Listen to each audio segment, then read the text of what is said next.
What up, folks? See, I told you that was going to be loud and annoying, my man. Welcome, Sadboy, a.k.a. Dan. We are going through the Midlife Crisis Mikey G podcast experience. How you feeling, brother? I'm feeling amazing. I'm excited to kind of get into it, and I think this is one of the first times I've done an interview in Web3 with, although I'm undoxed, I haven't done any like video interviews, so I'm kind of excited for it to be like a little more personal. Thank you so much for having me and allowing us to do this. And by the way, I need to say thank you for getting back to me because you're insanely busy. So I feel honored that we even had a chance to chat. We're running you through the gauntlet of the top tier abstract founders, and I will put you on the list. We had Kev, we had Philip from Canna Sapiens, Final Bosu, now you. We got the district coming up, and you're just part of that top tier. And even when I talked to you in the intro call, I immediately connected with you, one, because of the Sadboy thing and the things that we'll talk about. But two, I have a pretty good sense of people at this point. I've talked to thousands of people, hundreds of flounders on this show, and I could immediately tell, like, you're genuine. You want to get a good message across, and that's super, super important to me. So welcome to the show, and I'm really, really excited to have you, man. From here, what we like to do in midlife is we like to do a little formal introduction for my man, Dan.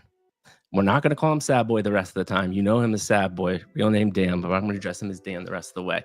So to get into who Dan is as a person, very top, high level before we go a little deeper, obviously owns a streetwear brand. Most of you probably know that about Web3, but what you didn't know probably is he studied theater and psychology in college. And I really love this one. He was one of those people that you hear about all the time. He's like, you know what? I'm going to put my shit in the car and I'm driving west. I'm going to LA. I'm going to make it, and I'm going to be an actor, which is, I think, a really interesting tidbit too. But what you didn't know about Sadboy, because he tweets like a son of a bitch, and he tweets like some really interesting stuff. He's a thing in the space. He's one of the premier content abstract creators, got thousands of followers. This dude's actually an introvert, to the point where he couldn't even pick up the phone when he was little. That's amazing, man, where you've come. How did I do? Did I do you justice, or do you want to add anything else there? No, that was great. Thank you for the intro. Still Absolutely. Feels weird to get someone else to intro, but I love the ego validation. Thanks, man. So yeah, the rest is you, right? There's a couple things we need to read. You're going to see some banners across the bottom here. We're giving away some pre-sale spots, baby. I always call it pre-sale spots. Whitelist spots. Sorry. I was in the 2021 craze and pre-sale was the word. Now it's not a word. Whitelist spots, 5 of them actually. 1 for the show. And then I'm going to do the same thing I did with Philip, is we're going to ask a couple questions right after the podcast. Whoever answers that quickest, it's also going to be a whitelist spot. But it is going to be about this podcast. And it's probably going to be a pretty obscure question. For instance, the question for Philip was, what type of football cleats did he wear that ended his season, or not his season, his football career? Because he was high level and was professional. That's the type of question we're going to be going for here. So pay attention to the banner and make sure that you're here the entire time. With that being said, brother, we're already here. Famous midlife Mikey G podcast question. How did you get to the seat you're sitting in today? Please give me episode 1, 2, and 3. To reiterate for the audience, episode 1 is your childhood, man. I am interested in vivid memories. We can talk about being an introvert. We can also talk about, what did you like to do? Did you play sports? Were you a tinkerer? Episode 2, we're going theater psychology. Talk to me a little bit about that. Really talk to me about you getting in a car and going across the country, because that is a fascinating story. And then episode 3, obviously, how do you found Web3, what you're currently doing, what the next 3 to 6 months look like. I also like to always say this when we start up. I love what you're about to share, because you are going to say something that deeply resonates with the well over 500 people that are already watching right now. And they are going to be like, dude, Sadboy and Dan gets me. And they've had a hurdle or a wall they've been trying to get over. And that your one sentence, man, could change their life. And I've had hundreds of messages like that. So I am so excited to hear what you have to say, man. So hit me with episode 1. Thank you. So episode 1 is kind of the origin story, I guess. Yeah. Pretty normal upbringing. I grew up in a small beach town in New Jersey. It was called Seagirt. I was born to my dad, who was a Marine captain, and my mother, who was a Japanese translator. And I guess the origin story starts from them, if you will. But basically, my dad, he was training in the Marines. He's actually, small fact, that he is the person who helped create the Marine martial arts hand-to-hand combat program. Mhm. And so he started to learn how to other like disciplines of martial arts. And so he would go to Japan all the time to train with what was known as the last ninja, named Masaki Hatsumi. And he would talk to his mentor all the time through letters, and my mom was the one who would translate the letters. They fell in love. I was an accident, I guess, and I was too, dude. I was an accident as well. That's awesome.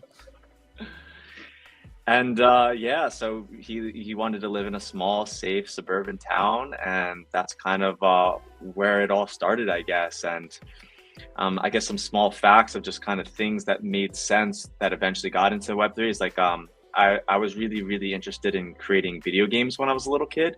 So I went to video game camp, and I won a bunch of like small awards for being like a young designer in video games. And little did I know that would actually like kind of cultivate to a lot of the product, my love for product design and all that, like years down the road.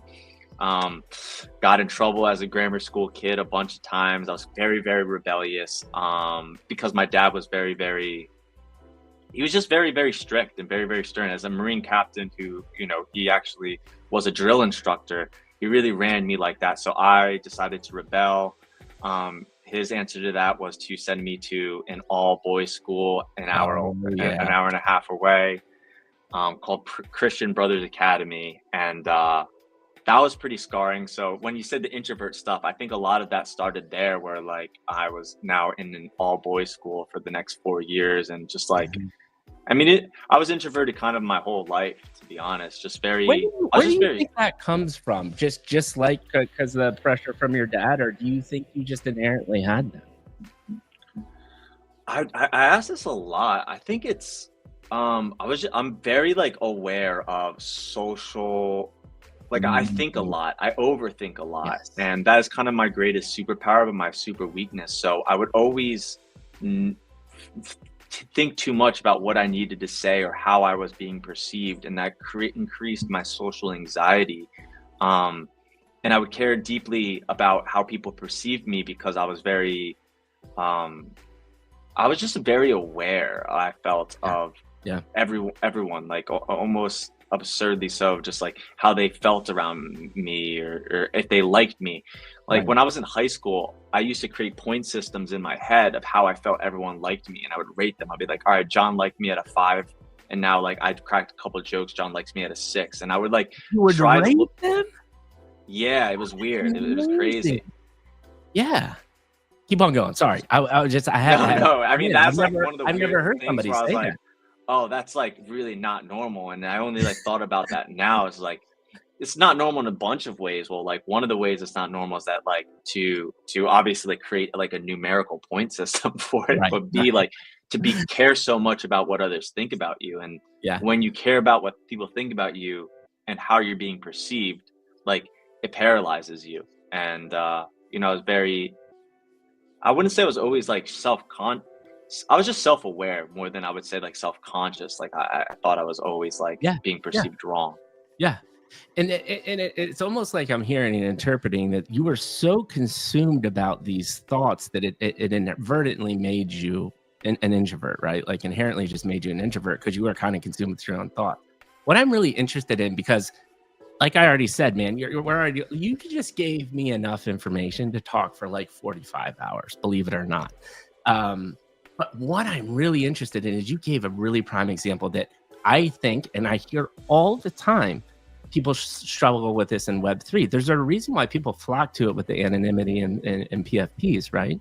But you are now literally leading one of these super hype projects that's going to come out on Abstract. You've already launched NFTs. You've already been successful in Web3. You have your own street brand. Like, that requires you to get out of your shell. I would love 1 or 2 tips that worked personally for you, because people struggle with this all the time. And this is a prime example of, you just shared something and you've progressed. And I think you could really help some people out by just giving your thoughts on that. I mean, I think there's like a few ways of looking at it. One of them is that, like, you kind of just realize as you get older, you think everyone's thinking about you, you think everyone's judging you, you think everyone's as aware of you as they are, but they're so busy thinking about how they're being perceived. Maybe not like to the same level as, to the same levels, but they're worried about, like, oh, like, does he think I'm cool? Does he think, like, they're so worried about their own little world that they rarely actually, like, are really, keeping tabs on how they feel about you, because they're keeping tabs on how they feel about themselves. And, once you realize that, you're like, oh, like, nobody actually cares. And it's it can be very, it's very freeing in a lot of ways. It can be sad too, if you're like, oh, like, I'm not the center of the universe, but that's just the reality. It's like everyone's going through their own thing, and they hardly, like, if you do something embarrassing, they'll usually just forget, like, pretty quickly. You're like, oh, what if I said that thing to her, and now, like, no, she probably already forgot. And then the second thing is, like, nothing helps more than just repeated exposure. Like, I have to do this all the time now, and I didn't like it at first. And I remember doing my first community live space, like, I was like freaking out. And I would say, even like from a couple months ago, like, I was still getting a lot of jitters, like, even if there's like over 10-20 people. And I was like, wow, like, my voice can be clipped and recorded, and if I say something stupid or if I sound dumb, like, everyone's gonna know. And then all these things that I thought people might know, like, no one ever brought it one time up. And maybe they think something, but it's just like they don't really care. Yeah. And it's, dude, you said 2 things that are really should resonate with people, and I think are really, really good lessons, which is 1, repeated exposure. I've been touting this all the time. 99, not 99, close to 100%. The number 1 thing that creates success in entrepreneurship and founders is this doing the same thing over and over and over for a long period of time, 5 years minimum, 10 years usually, right? So it's the same thing. It's a perfect parallel to what you said. And number 2, just time. There's something that cannot replace getting older, perceiving the world different. The wisdom part, right? You've gained wisdom over time. It just, your whole perspective changed. And I think you put it in a beautiful way. And I think those 2 answers are just a prime example of, guarantee you that helps somebody out in the audience that's watching right now. So I really, really appreciate you sharing that. Talk to me about anything. So you don't have to do this, but I'd be interested, if not, because some people don't like talking about their family and stuff, but from a broad sense, were there any really, like, values looking back that you got from your mom and your dad? Because I think a lot of that stuff gets formulated at a young age too, that you look back and are like, I'm glad I got those values from them, or you might have got it from some other place. I think values are super important. Yeah, my dad has been and he has a book too about, like, ethics. Wow. Literally, like, he wrote the ethics for the Marines, and, like, how you need to have a protector mindset when you are a soldier. And he helped actually in a lot of ways. Like, Camden, New York is one of the most dangerous places. He trained all the cops there, and now they went from, like, the worst cops to the best cops. So my dad was extremely about being, like, very, very morally sound. Like, I've never seen my dad lie or do anything that was negative. And he even one time I thought I didn't give enough change at like the ice cream store, or like, I had a couple extra pennies. He made me in my like introverted self go back and like ask if I accidentally like didn't get like got too much change. And like I didn't, but like that's the kind of stuff like he would just make sure that me and my brother at all times, and my brother's the our COO, that we would always just be doing the right thing, even if it was like the wrong thing. And Yeah. he would punish ruthlessly like lies or anything that he thought was morally wrong. So he was just like the whole, like we launched the first project for free, like that's something my dad, I think like would have really, really, like that's kind of this, like those values that he insisted on, just like needing to give first and very generous at charity. So I think I got a lot of values from my dad of just being like strong and moral. And then my mom was very gentle, compassionate, emotional, and very aware of just like how she presented herself, and very gentle. So it was like fire and ice, really like a very good blend. So yeah, they've I love this, man. This is such great information, because I think, and you were about to say that too, because this is my personal opinion.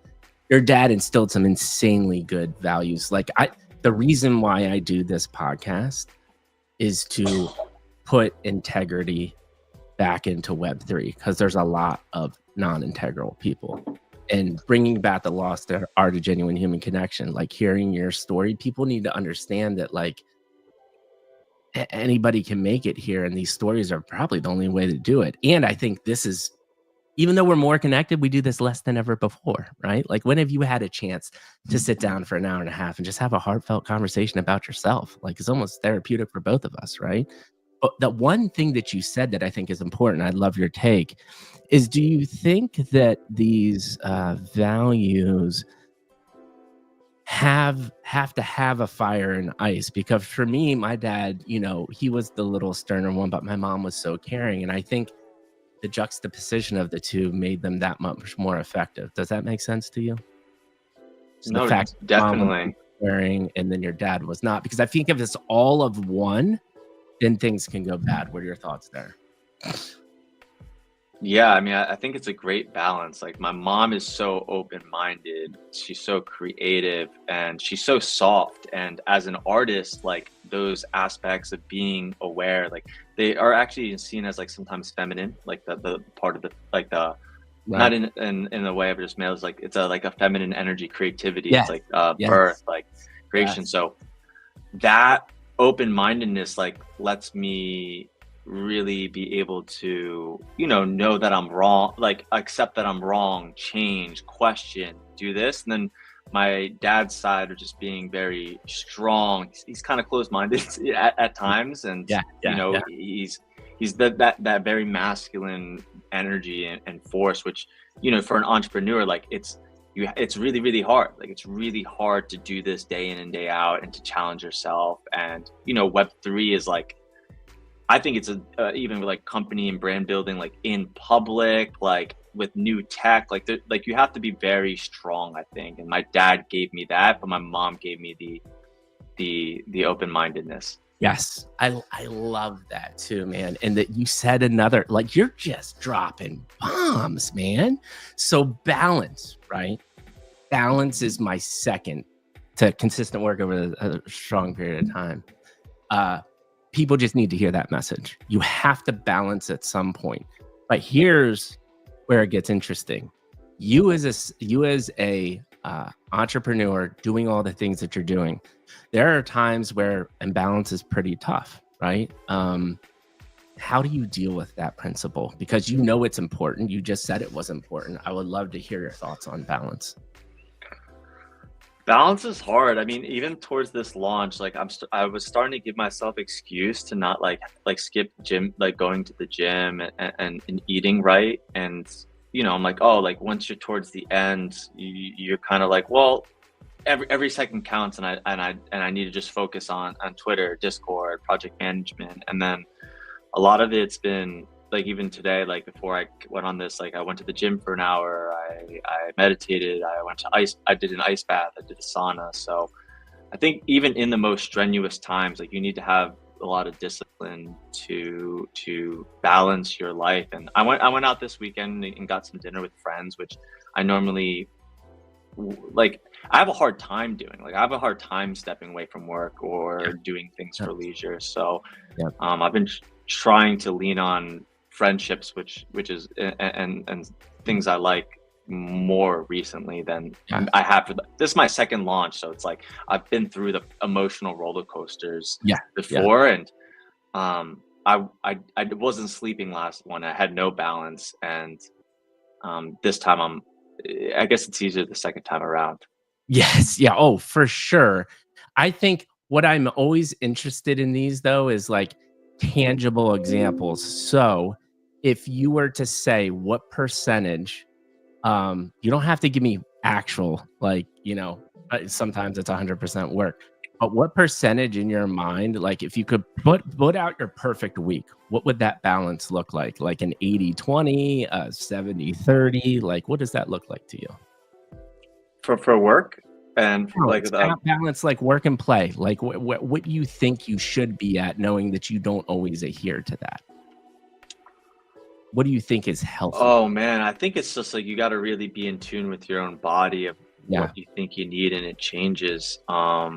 It's I think being an entrepreneur and having this launch, like it's also it's not meant to be for perfectly balanced people as well, right? Like I like you Thank have to you. be kind of mad in a lot of ways. So I would still say there's not like a perfect level of balance. Like I'll work till 10 p.m. at night, thinking about one aspect or not, but I make sure I have like my token things that I need to do, which is I need to go to the gym. I need to take at least one day off on the weekend to hang out with friends and not talk about work. And me and my brother, we like to go to dinner like a lot and That's leave the awesome. house because we work from home, and so we're Yeah. pretty homebodies. Yeah, same here. And that's the practical I was. You said that at the end. Like one day you just got to shut it off for sure, right?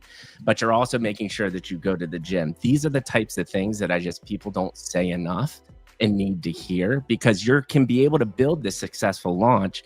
And listen, burnout is real. Like I had I don't know if you've heard of the Rough Riders project, but he's a fantastic founder. He's an actual doctor. And I think what a lot of people don't realize, burnout is a medical diagnosis, right? It comes with anxiety, it comes with depression, it comes with like real health effects. And Dex is my prime example that I always do. Dex from Phantom Network back in the day. He worked 20 hours a week for basically a year, and he collapsed in his apartment. And like those are the types of the things that you really got to consider, that is it worth it at some point. But I also love, all this being said, like this is a perfect magical world that you can balance, right?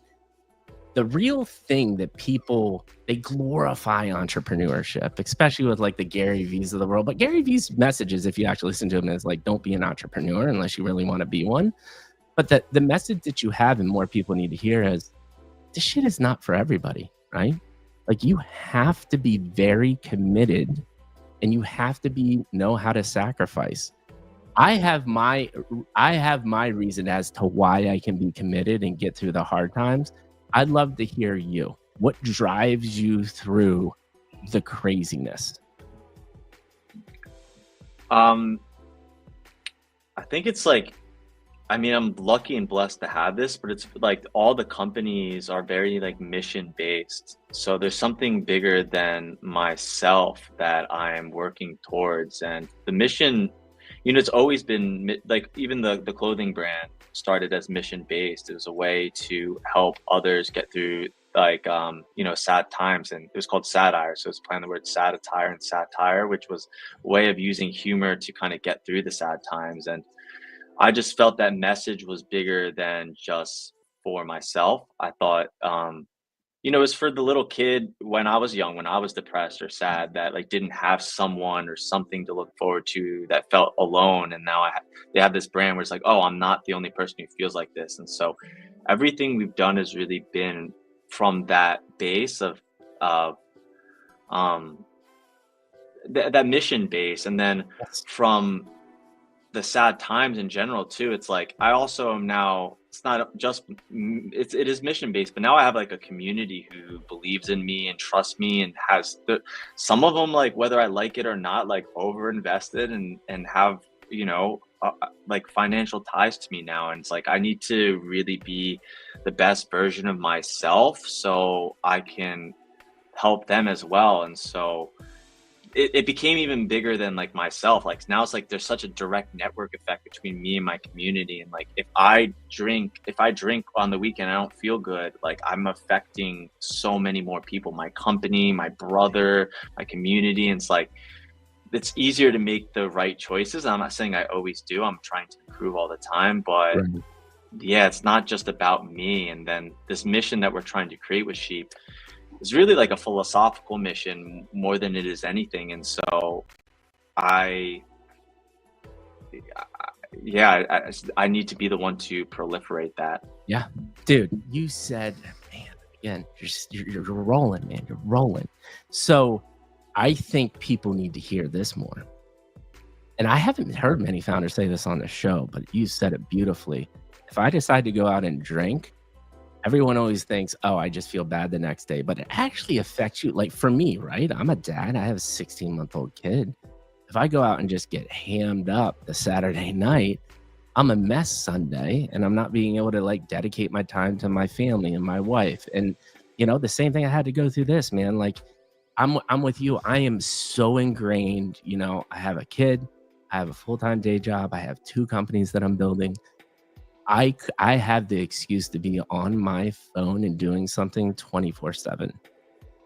And it's starting to get to the point where it's just like, I think I'm being good and not and paying attention.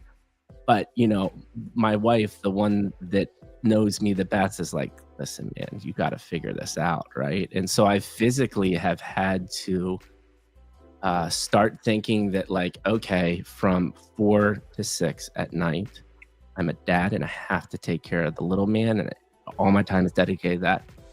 I'm starting to just put my phone away in my room, like no electronic devices, just making sure that I'm doing what I'm supposed to do. And that, I think that message is really, really key. The next one too is, and I'm so glad that you said this, people, we've got a lot of people watching us, by the way, too. So, but I won't tell you the number. I won't tell you the number because you're an introvert. People, you have to listen to Sadboy, and you have to listen to me. The reason why, and I go, you actually have you're one of the few people that did this too. Have a mission. And it doesn't have to be for a company, but have a mission in life. There's one of the most famous books ever written by this guy called Viktor Frankl, called Man's Search for Meaning. Yep. The instant that you don't have a reason or a purpose, it goes downwards really, really quick. So if you can surround what you do with a mission and why you're doing it, mine being to bring back the lost art of genuine human connection, which, by the way, is supported by 4 pillars of being kind especially when it's hard, telling the truth, even if it's the harder thing to do, right? Like these missions are wrapped up in real meaningful things. If you have that, it's absolutely what gets you through the hard times. The other thing that I always layer on, and I'd love your thoughts about this, is I think the real magic comes from, if you have to figure out self-awareness, and that comes in many different forms for people. Get the self-awareness enough to figure out what your superpower is. And if you don't know what your superpower is, try everything under the sun until you find something that clicks with you. And then take that superpower and align it with an output. So my example is, my superpower is connecting with people, being open, extrovert, and getting connected in a short amount of time. I have a podcast where I can do that and use my superpower. I think that is how you make greatness. What is your thought? I love it. And I recently came across a line I've been using a lot, which I didn't write it, but I forgot who wrote it, but it was, your greatest superpower is right next to your greatest super weakness.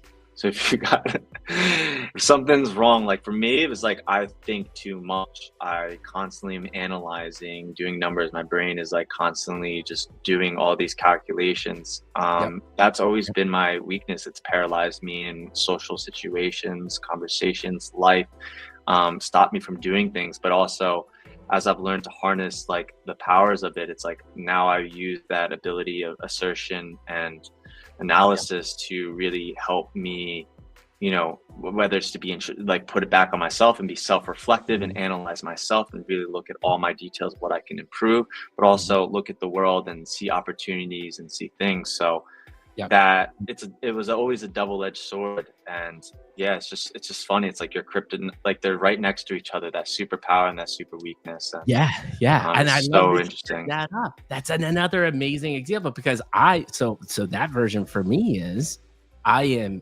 overly excitable, big picture guy, right? And this extrovert and energy thing going on, right? So I'm really good at high level strategy. I fucking suck at like detail oriented things. Like it pains me, and I have to work really, really, really hard at it. And running a business, you need to be detail oriented sometimes. But I'm so bad at it to the point that I just pay somebody to do that, because I know, and I think that's okay too. I think people also need to hear this message. Love your thoughts. I think too, Mikey, but you know what's interesting though? Like what's interesting is like you're actually like, I've done a bunch of live spaces, right? You're actually the most you've been the most detail oriented live space host I've had, with like doing an intro call, making sure the banner's on the bottom, sending over the right questions. So it's so strange. Like it's like you like when you feel like you have a weakness in something, it's like actually you can make that your strongest domain if you have the motivation. So to me, like I'm like, damn, this man's detail oriented. Well, listen, I will take that compliment. I will tell you this though. So here's my other gripe with Web3. The lack of professionalism is insane. So some of that comes from just me experience. Like I've ran a multi-billion-dollar brand. I've done huge TV commercials. I've worked at massive organizations. So I know what it takes to be at like a certain level of professionalism, right? I've been in a room with Warren Buffett a couple times, right? Like that's we're talking big wig business people. And even though that comes off detail oriented, I had to work really, really hard at it, right? Like I have like freaking sheets, and then I have people now helping me out, because like it is very difficult, but I appreciate that. And I appreciate that very, very much. But yes, it also can come into your greatest strengths in the sense though, what you said is, if you understand your superpower, you also understand what you're bad at, and you're at least cognizant that you have to work at it, right? And so I think the top people understand that like this is something they need to work at too. But I love this conversation. It's such a great conversation. Listen, man, believe it or not, we've already been talking for a half hour and we got nowhere, basically. I can talk to you for like, we're going to have multiple podcasts. We're going to work on content, video content. We're going to have a vibe. Like I told you, this is Digital Campfire, beginning of friendship. I would love to start getting to one thing that you talked to me that's interesting. It could be so traumatic you don't want to talk about it, which was the all boys boarding school. And what I'm really interested in here is just like things you learned, nothing deep. But if you don't want to talk about that, let's get into kind of college and this fascinating idea. I'm putting my shit in my car and I'm driving to LA. Wherever you want to go. I could talk about the all boys school. I think it's like funny. So I ended up going to this all boys school about an hour away, and I had a mission that I would be getting myself kicked out in the first few weeks. Like my dad was basically like, I was a very rebellious kid, and getting in with the wrong crowd, and his idea was that he would punish me, which would be either this all boys school or military school. So I basically every single day like would try my best to get myself expelled, really. I was just I just didn't listen to anybody. I never liked authority. And I used to have this line that says that school is a jail for kids. And my dad said I said that when I was like 7 years old. So I always never just loved this like society of construct of like, And now I Right. have to be a sheep, literally, right? Like this is where the concept, like I go in, we're all wearing the same thing. I'm wearing a tie. We're all in this, like I can't be my unique self. We all have to pray, and do these like cult like things as a Roman Catholic school. And I am Christian now, but all these aspects as a kid who's trying to discover himself, it was just so like constraining. And I was like, I Mhm. refuse to constrain. I refuse to be like everybody else here. And so I would just rebel. And they had me picking up trash outside every single day, like Yeah. literally after school. Like I was picking up trash, and they just knew that like detention's all the way through, um all the way And through the year, really. And I was my dad was like, talk to him. He's like, don't let this kid get, put him all through all you want, but don't let him get like kicked out. So yeah. And what's interesting is one, tons of people, by the way, already lots and lots of chats. People want to know if you have a sheep in your backyard or do you live with a sheep in your house? I'm assuming that's a no. Uh, they there's a all, little bit of a secret about sheep that I think oh we'll boy. we'll launch in a few weeks. We'll launch the information in a few weeks, but I have a very special surprise for the community. So, Uh, but I'd love to pass that question and leave that to mystery. I love it, man. That's the alpha alert. Special sheep things coming up. Get excited. But you also just talked about the evolution of and where this like kind of sheep idea started, which was the herd. And this is a beautiful, beautiful insight from how you interpreted military school. Because what's cool about what you did is you took that thing that was frustrated you and you let that sit with you, and now you're actually actively moving and have missions and company driven things on how to not be that. And the other thing that you mentioned too was religion, which I thought was interesting too, because um, I think there's far too many people that say this is the right or wrong religion when you really look at religions around the world, and a lot of them are centered around the golden rule, right? Just be a good human being, be kind, pay it Yeah. forward, right?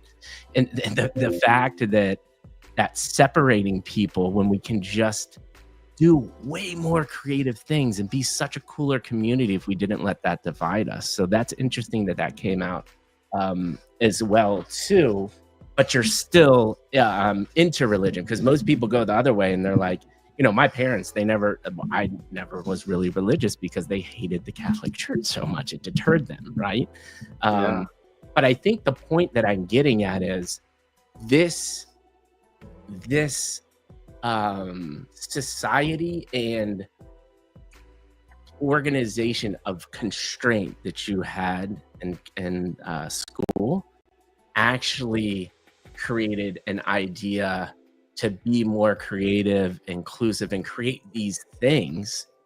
Whereas most people get into those systems, they just stay that way and they get beat up and downtrodden. So props to you, bro. Props to you to take that and evolve it into a really cool way. So let's do this, man. Talk to me about LA. Get in that car. Let's go West Coast. I'm excited about this. Yep. So after that, I wasn't kicked out. I made it all 4 years to the school. Got accepted to Rutgers University. That's kind of where I was actually like. This is, I guess, the beginning of just like where like I was always a sad kid. So this is actually starts all the way from like when I was a little kid. But from there, really, and during college, like I went through really like started to get really badly depressed, and just not knowing exactly like where I was supposed to be or what I was supposed to do. And my aspect was basically that I would. Sorry, there's somebody at the door. Nah, that's all good. Go get it. Go get it. I'm very good at entertaining the camera. So go ahead. Take care of what you need to do. Give me 1 second. Sorry. No problem. No problem, man. So, people, just want to let you know, I haven't seen like a super exciting question yet. I want like a creative question for this pre-sales. Or I gotta stop saying. For the whitelist spot, I want a super creative question, not like, how did you think of Moonsheep verse? Come on, you can do better than that. Did you feel like we are just dropping bombs and knowledges on you about how you should think. Like, let's get deep here. Give me a good question. And then all the way, we are going to have those tweets right after, for the couple other whitelist spots based on the questions that I pull from. I already got a bajillion ideas right now, so you're going to have to stay tuned for that. No big deal about that, man. I have screwed this stream up or had pauses more than you could even imagine. I've actually I accidentally punched my camera once, and the whole thing like crashed live on stream. It was absolutely hilarious. So don't worry about that. Even if you have to take a sip of water or step back away to go to the bathroom, no biggie, man. No biggie. No worries. Thank you. Yeah. So, man, I'm probably just ranting about what happened. Sorry. I said we're opening up. We're getting deep. This is exciting. This is exactly what I'm going for. So, what were you gonna say? Well, I think during that time too, like one of the main things that happened is like I went to Rutgers University, and then I kind of maybe this is too much. I'll kind of back it up, but during that time, actually, like one of my best friends died in a car crash. So that's why, like, I was like, grew up religious. Best friend dies in a car crash. My whole reality of like, what is like, like, is there a purpose behind life? Like, I completely lost my belief in God, to be honest. I said I was agnostic. My parents were so mad at me because they spent so much time like wanting me to be, Catholic and Christian. And so was very just like lost during college, very depressed. I was pretty good at school. So I was able to like not go to class, and I would just go only on the test days. So I didn't go to class for most of the 4 years, except some acting classes, and then didn't know what I wanted to do or who I was or where I was going. All I knew is that like I wanted to do something different, something artsy. And the idea was just like, you know what, I'm going to finish school. My dad forced me to go to college. I didn't even want to go because I was so depressed. I had no motivation during even high school. Like I finished it, but like I fought it the whole way. Like it wasn't like towards the end of high school I was like, oh, like I'm transformed and like now I'm so glad for this. I was like, I hate this. I hate school. I hate this. Like I hate being this part of this society. Now everyone says I got to go to college because being in college will help me get a job, but I don't even want to get a job. Like, what am I doing here?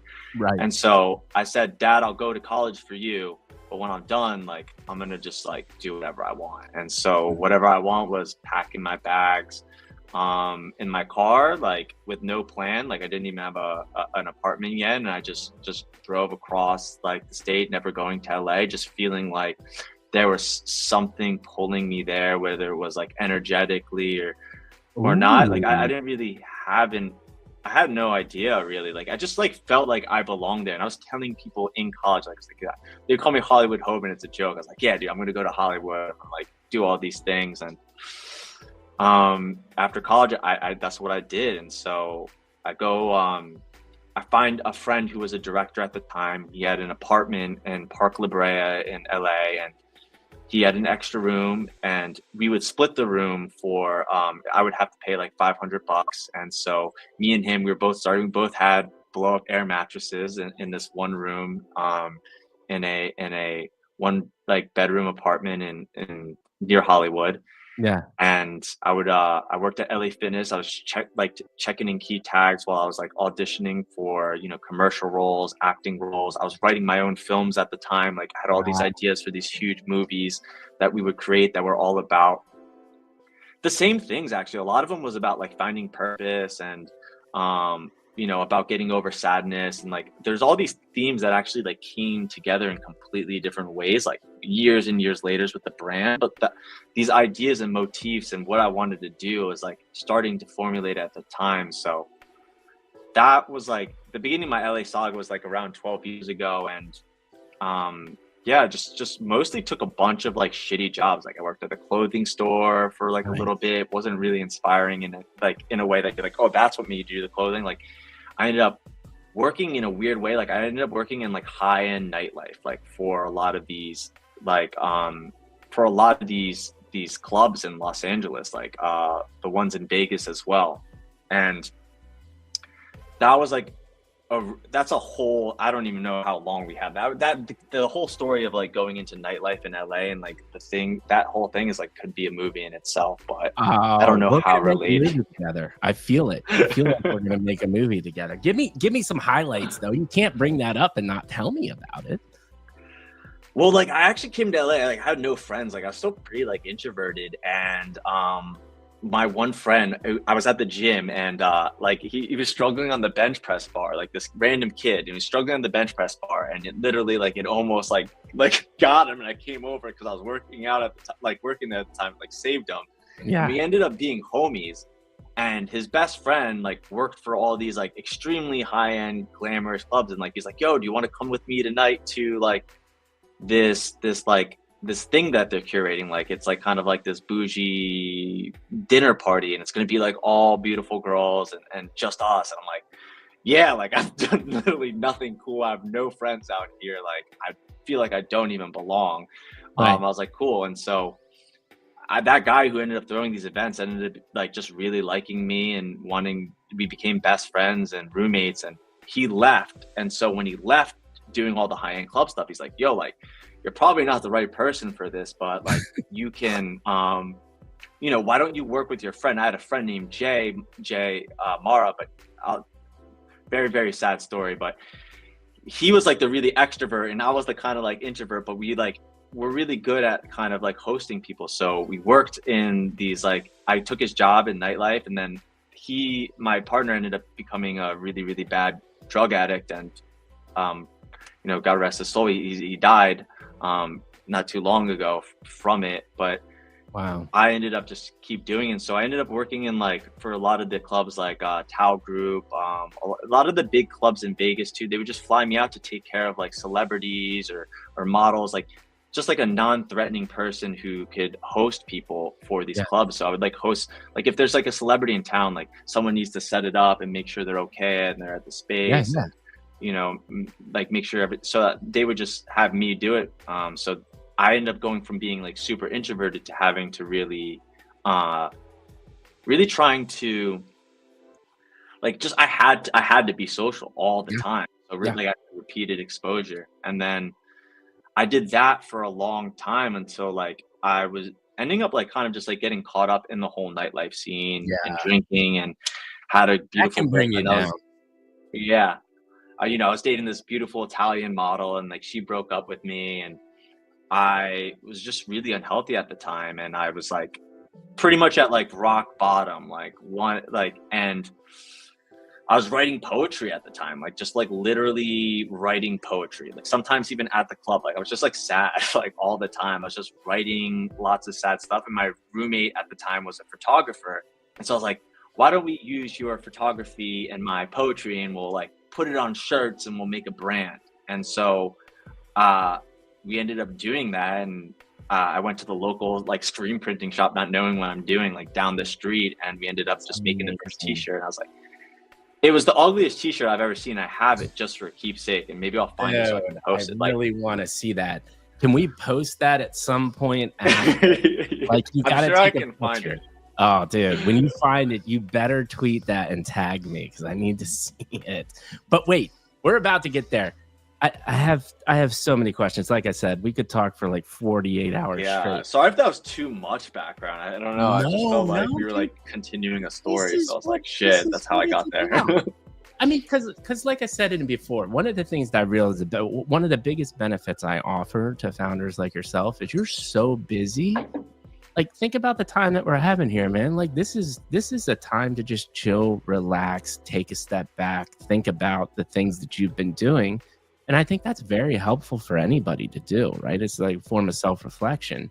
And I want you to share as much as possible. My job here is to actually not talk as much as I can and listen to what you're saying. But I also have to interject when I have very interesting things to ask. And so the interesting thing to me is, one, I think you would agree with this, that the introvert thing, because by the way, there's tons of comments and tons of questions. A lot of, and like I said, I promised you this happened. There's a lot of introverts in here saying like, dude, it's so cool to hear your story. I'm an introvert here too. and then they're asking questions about like, what did you do to get out of it? And that club scene seems like one of the things, as hard as it was, you just kind of like inserted yourself into an extrovert type of job role. Is it as simple as that, or is there anything else there? I guess I was like, it was such a blessing. Like it forced me, right? Like I didn't have any money. So like the job actually came from like the financial like need for a job. And it happened to be a very like, it's even like probably speaking as like understating, like it was a very, very glamorous like job. And I wanted to keep it. And so I needed to just like, in order to keep it, like there's like high standards. And so Right. I didn't want to be social or go up to, you know, celebrities or models or, you know, be able to interact and do all this stuff. But I honestly had no choice. And so that was a blessing. Like Yeah. for others, if I were to have to give advice, like how to do it, it's just like, you just have to start somewhere and you have to do little by little. And like I spent a lot of time like talking to the cash register girl at my local like Whole Foods, and I just try to keep things friendly. Like I'm always practicing. My brother has a very funny thing, and he says flirt with the world. And like, you know, especially if there's like guys out there, he's like, my brother's just, he's always talking to some person, like, you know, whether it's, and now I try to do it too. And I took it from him. Like we, you know, the waiters, the girl, at the host stand, even if the guy, the grandma next door who's walking the dog, like he's always has this, not flirt as in romantically, but he's just like having fun with it. And that, like, you can't just decide to switch on like, hey, like I'm gonna be extrovert today and I'm gonna go out, I'm gonna be the life of the party. It's like you have to be training this muscle inside yourself at all times, and so that it's on when you need it to be. And so if you're always on, then you don't need to worry about having the switch is the hardest part. Like if it's always on, then you're kind of good. Dude, You just said it. I love this. This is a short for sure. Yeah, we already have like 45 shorts that are coming out of this kind of it's fantastic, right? We haven't even got to Moonsheep verse yet. You just put it simply, flirt with the world. That's your advice from this legend to the introverts in the chat asking, flirt with the world. I think that's just a great way to put it. And to your point, do it incrementally. Don't like if your version of flirt with the world is just to say hi to the cash register, step one, do that, right? And then get used to saying hi and go from there. Oh, dude, amazing conversation. So the one thing I want to ask before we get to the t-shirt side of thing is, you talked about a lot of sadness here, right? And that came through multiple forms of life experience and stuff. I think that's another really, really important thing, because by natural, I think we live more in an anxiety, depressed ridden world than we've ever seen before due to multiple factors, right? I went through a major depressive order myself, like I told you. I have some skills and tactics I can share to start getting out of that. But what to you, looking back and reflecting on that, was it the poetry? Was it keeping yourself active? Like looking back, reflecting, what do you think is something, and not to say that, you know, I'm still sad as well too. You're never not going to be sad, but what helped you progress through these times? Because I think people need to hear that as well. I mean, I think it's still something like I think for some people, like it's something you always battle with, and some of it's very normal. Like I always say, sadness is a very integral part of being human. It's one of the most beautiful things. It helps flavor life, and you can't have happy without sad, and they're on the opposite spectrum, and you don't want to eliminate sadness. You have to do so many things to, I mean, for me, I have to do a lot of things to not be sad. Like, and a lot of that's physical, like going to the gym, working out, eating correctly. I only just like realized 2 years ago that the food that I'm consuming has a lot to do with your like depression via your gut health. So I like really had to research that. You need to make sure, I think overall, like when you're kind of going through sadness, is like your machine, like if it's not getting like the right fuel, then you're already like really hurting yourself. So if you're vaping all the time, if you're drinking, which is a depressant, like it's so hard to like, and I'm extra sensitive. So like these small things are so like add up and are difficult. And then, I journal. I try to understand my thoughts. I put them through I put all my journal entries through Chat GBT to get an objective, non-biased look at like how I'm feeling, so I can understand it and be more removed from it. I try being present. I try. There's so many things. There's like hundreds of little hacks that I've gained over the years of just like having to trying to just create the right circumstances to be happy. But I think overall, like you need to have like it always comes down to like you need to have a purpose. Like that's what's important. Yes. My dad said, it was like one time, I was like, I'll paraphrase, and I haven't probably said his quote in a long time. It was like, it's actually not important whether you're happy or sad. Like it's more important that like you have a purpose, and like how you feel is not that important. And I was like, in a world that's constantly telling you need to be happy, like my dad's actually saying like that's not actually one of the main important ones, and that was like really poignant to me. And I don't know, I'm still digesting that one.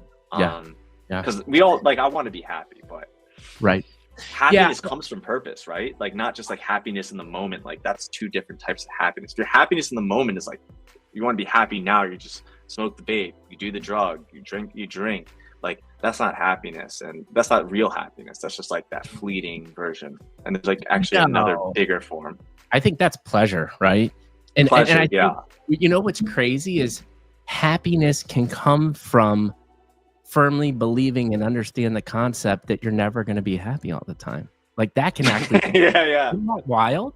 Like that thought alone can actually make you happy to realize like, oh, it is okay to feel that way. And my version to layer on top of it, again, dude, you nailed it. People cannot hear this more enough. We said it already, at the Viktor Frankl. You have to have a mission. You have to have a purpose. And you have to figure that out. That's why a lot of people love having kids, to be honest. Dude, when you bring another human into this world, you're like, holy shit, I need to keep this thing alive no matter what, somehow, right?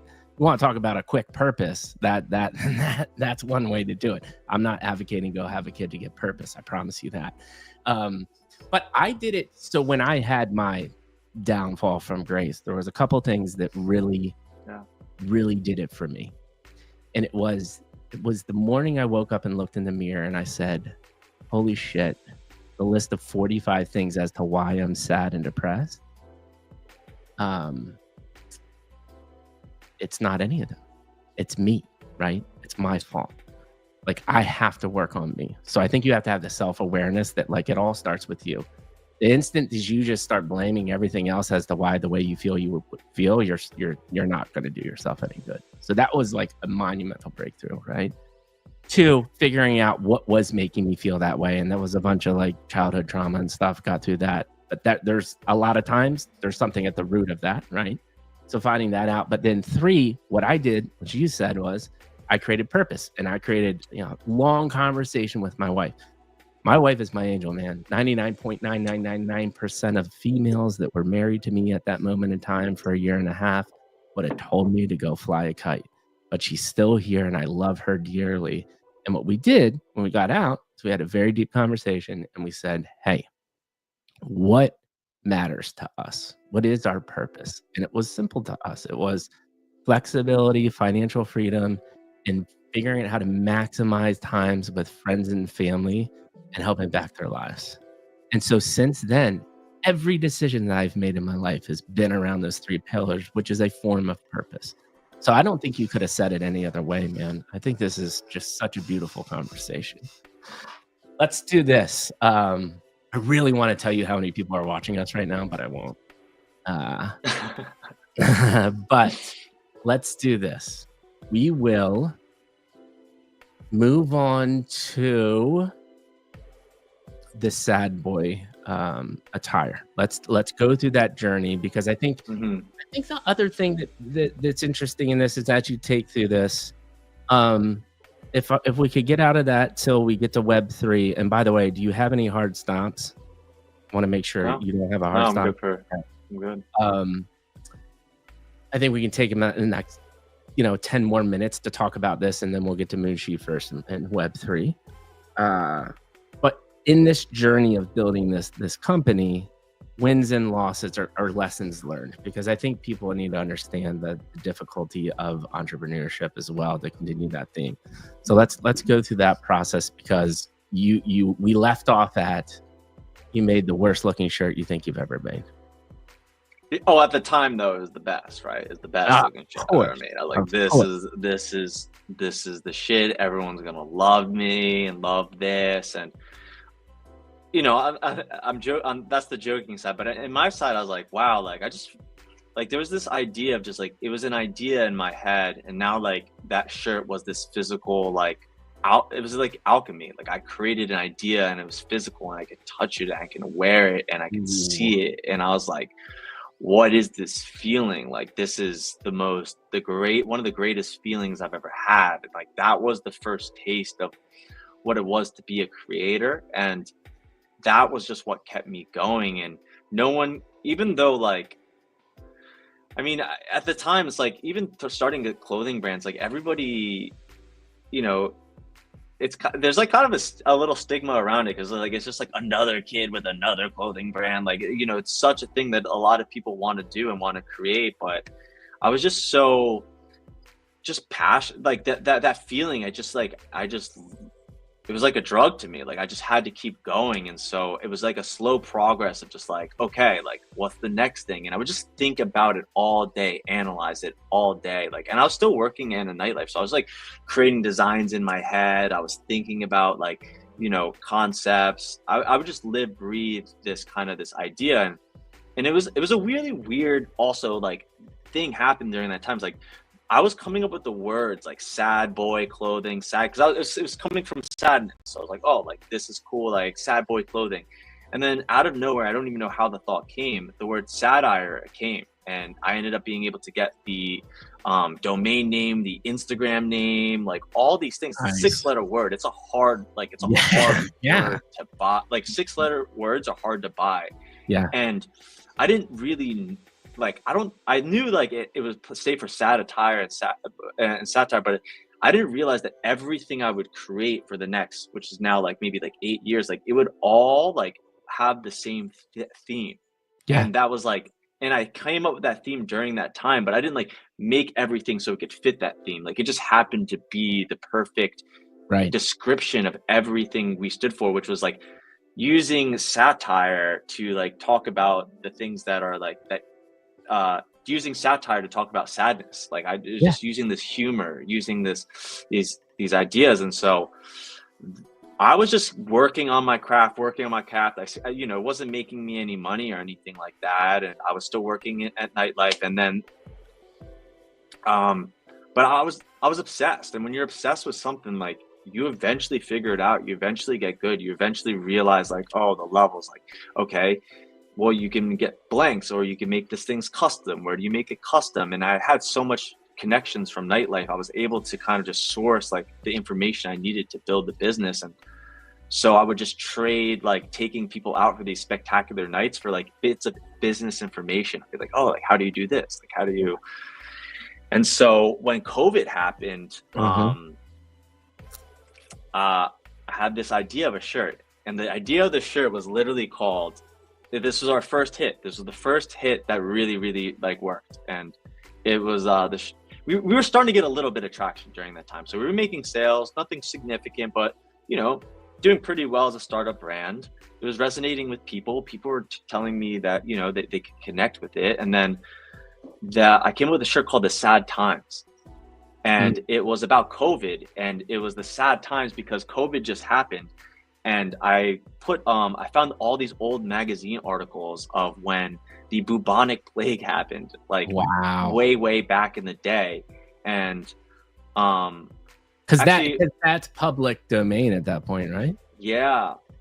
so I was like researching like the parallels between COVID. Like COVID has happened in multiple ways like throughout time. And so there was even a scare after World War II where, or it was a World War II where like they were selling gas masks to the common people, like literal gas masks. And like, it was so over the top. So I found all these like magazine clippings of World War I, and I put them on a shirt, and I put the back as the Sad Times. Like it says Sad Times on the back.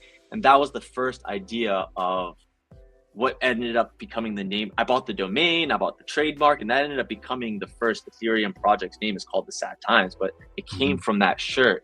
And that shirt, like I put a couple dollars in ads on it and just started ripping. Like it just sold like more than I could even handle by myself to package it. So like that was the first product that actually like went really crazy. And so during that time, so real quick, before this is amazing, man. I'm interested in this decision. Well, no, not decision. What am I trying to ask here? Timing, I think, is a very big thing in an entrepreneur's life. Do you attribute timing to like this shirt ripping, or talk to me about that like moment in time as to why you think you started to gain traction? I think there's a multitude of factors. So like actually a bunch of macro factors too, which I didn't take into account. One was that e-commerce was absolutely blasting off at that time, just in general, because everyone was home and everyone was getting stimulus checks and didn't have to work. So timing wise, like I could leave my job and like focus on it full time because I was getting the unemployment check. And then B, everyone else had money, and online commerce was like really, really starting to boom. Like we're like independent, like Shopify. And so we were the first ones to really like get Shopify, like Facebook ads to really work during this period where like you could put in a couple dollars if you had a decent design. Like it just did really well. And then the shirt resonated with everyone. Like it was easily understood, like, oh, this is a shirt like kind of making a satire on COVID. So it was like, it helped people understand the brand really well. So there's a bunch of factors that worked out really well for us. Yeah, no, I love it, man. I'm good to see that. The other thing I bring up all the time too, though, is I've had some entrepreneurs that tell me like, oh, dude, the reason why I was so successful was just blood, sweat, and tears and grit. And I'm like, bro, you have a little bit of luck and timing to play into any successful thing. And timing, I wouldn't say luck. Timing was awesome for you in this time, but that was also part of your creative idea as well too, which is awesome. So thanks for telling me about that, because I'm always interested in these kind of concepts. So you were going where? Oh, Web3. You were talking about Web3. This was your first. That shirt actually ended up being an Ethereum project. I think that's kind of the Sad Times is that'll start the second saga, but the Sad Times was the name of the company. The name of the shirt was called the Sad Times, and if you type in Google on the Sad Times shirt, like I think maybe you'll still be able to find it somewhere. Right. So even before this, like during the time I was thinking of the mascot. Like I wanted to create a mascot, like a visual representation of satire. And so at first the idea was actually that it was a black sheep, because I was like, oh, I'm a black sheep. I'm so much different than everybody else. Like everyone else is sheep. I'm a black sheep. And then I realized like the satire and the funny part of it is like, no, like I'm a sheep too. We're all sheep. We're all controlled by society in a lot of ways. And so you can't really separate satire in the beginning companies with like the companies now, because they're all the exact same thoughts and feelings and philosophy, but in different mediums and different ways of translating a very similar message. So the message of satire was using satire, right? It's like being a sheep, like that's usually a negative thing, but I'm making that a fun thing, like a self-embracing thing. Like we are aware that we're sheep, and it's funny. And there's the sheep who are aware of themselves, who know they're sheep, and then the sheep who don't know they're sheep. And at least if we're all sheep, like the sheep who know they're sheep, like we're in the inn. And that concept was brewing during that time. And like I was just like experimenting around with that sheep character. And so a bunch of successes happened during COVID. We came up with this collection called The Great Indoors, which was a play on the great outdoors, which was like a luxury loungewear set that because I was in sweatpants every day. I was like, what would be the perfect sweatpants? And so That's awesome. the whole campaign, I would love everyone to like be able to check it out. It's like we basically, and it was awesome because a lot of people who were on the team who helped me make this like 6 years ago are still on my team today. So we cool. basically shot in an old house, like 1960s house, and we 3D created grass like in the house. Yeah. So it was like this visual representation of how we were all stuck at home and wish we were outside. And the colors were John Deere, like green and yellow, like cool. outdoors. So it was this like satire. We were all stuck indoors, and like these perfect, like what I thought were the perfect sweatpants we created from scratch. Like that came from the side, and that had a huge like commercial success. We had Justin Bieber, Hailey Bieber, like every celebrity you can think of. Like a lot of celebrities wore it, got into Vogue. That really catapulted the brand in a whole new way, like of being like, not only like do I have one cool idea, but like I have a legit cool, like the brand became got cool. a brand now. Yeah. So that like And made us so tell me about that. How do you go from like this idea to like these massive celebrities wearing it? What did you do to gain that momentum?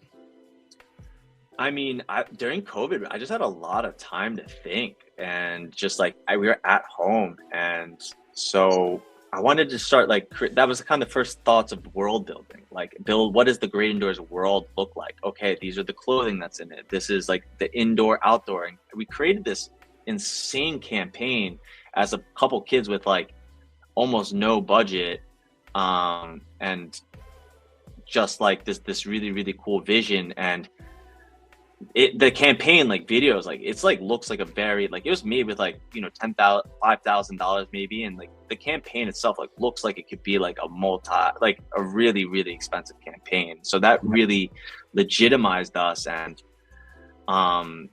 we were able to just like send it through friends of friends to like stylists, and then one of the stylists was Justin Bieber's stylist, and she just put it in like one of the rooms, and Justin Bieber supposedly they just picked up one of the hats and like just decided to wear it all over the internet and get caught by paparazzi. So a lot of luck, like a lot of luck from God, the universe, perfect timing. No one was talking about mental health. This was before like mental health is like a hot topic. This was before before COVID. Like mental health wasn't a conversation, especially for men. So we were just good timing.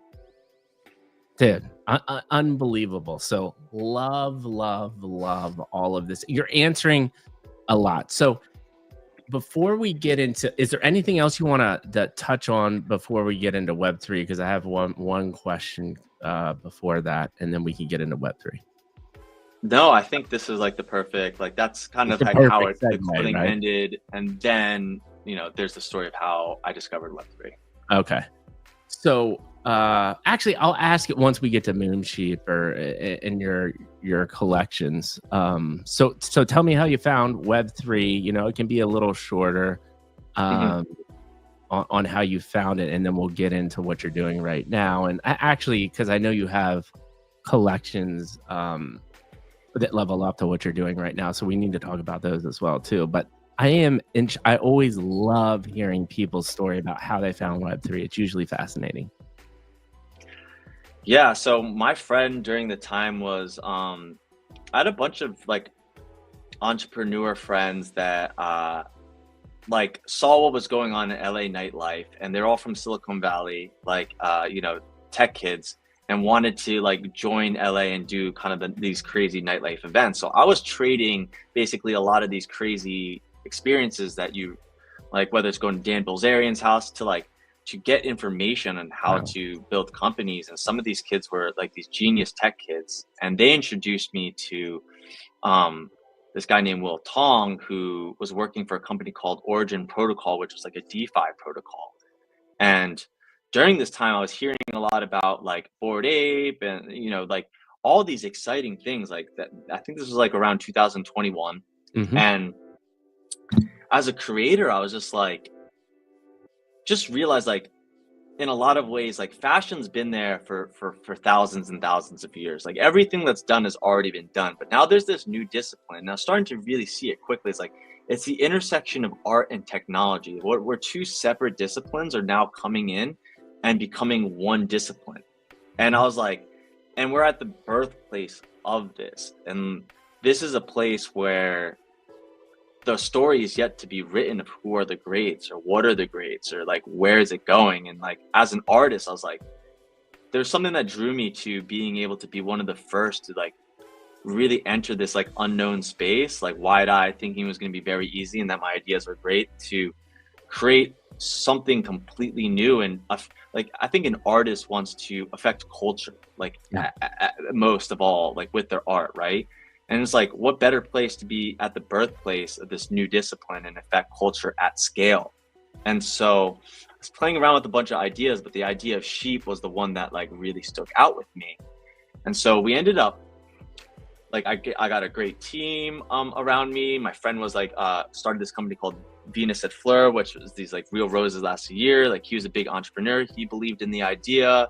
So we started to thinking really this place was like a place for artists, right? Like everyone, like whether or not we at the times, like really like it seemed like it was a place for art and art collectors. Right. Like I was really with that mindset. So I was like, the art needs to be perfect. So we spent 16 months. I'm getting the art to be perfect. It's all made in 3D. Everything's painstakingly done. The contract is written. The whole contract itself, if you look at the like our first collection, like the whole contract itself is like a joke about going to work. And there's a lot of verbiage that are artistic that's like in the wording. Like we spent every second. The jobs, we made these 3D models where the jobs of the sheep were a commentary on society, on how we believe people are valued by their job that they have, like by sight. And so I was like, oh, that's a funny thing to rip off with this rarity system. So that's how this original collection started. And so we worked on it for 16 months. We even created a story where like when you minted the NFT, like your sheep you'd see your sheep go through his life in the metadata. So every week the sheep was like at school one week, like me at school, and then he had to go to a job interview, and at the end he gets like the item gets revealed and it's a job. So it was like buried this like artistic thing that we spent this time on. And then FTX crash happens November 2022, and I'm like, shit, like what do we do? And my business partner at the time wanted to, charge like, a nice like expensive mint. And I was just like, I don't like, that doesn't feel right now. Like we're the sad times, like what do we stand for? And like we're kind of tone deaf, huh? Just tone deaf to do a high priced mint during that time, or even any mint. Like it was just like, this just happened. I was like, what if we just released it for free during the saddest of times, and we just like, like very naively, like we build out this community that's like stands for good. And he's like, I don't, my business partner, like at the time, he was like, I don't know. I was like, yeah, but this is what we're doing. I don't care what you say. This is the idea. So we released it for free, November, free mint. And like that process was also insane. Like it was so, I had no connection, didn't know anybody. We started from 0 followers. We had no advantages at all. I was just going in people's discords, talking to alpha groups, like just like figuring out the system as best as I could. And I had a lot of help actually from one friend who's Henry from Starlordy, who ended up being my first friend from NFTs. We met at a community event actually before either of us like actually were founders. Like we met just as friends. And so he'd done some of it. So I learned the mod and the Discord stuff. And we just slowly, organically did a bunch of shit to build up this community. And then we sold it for free. And then I always say on the bad days, like that day that we minted out was like one of the worst days of my life. Tell